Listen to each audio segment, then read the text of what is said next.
this is Tim from YourSixGaming. Today in this video, I'm going to show you how to put your PlayStation 5 into rest mode if you don't have the controller out. So let's go ahead and jump the video right now.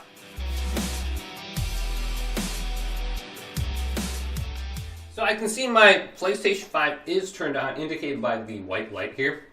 To simply turn it off or put it in rest mode is very simple.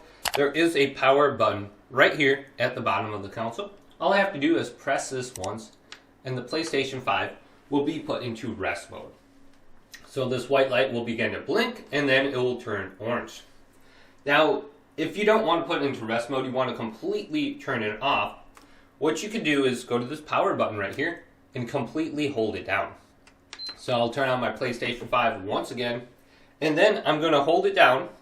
I'll hear one beep initially, and then I'm going to hear another beep like 3 seconds later, and my PlayStation 5 will now go ahead and turn off.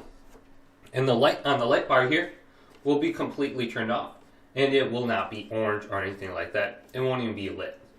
So if this video did indeed help you out, go and leave it a big thumbs up and subscribe to my channel down below for more tech up videos coming up next on YourSixGaming.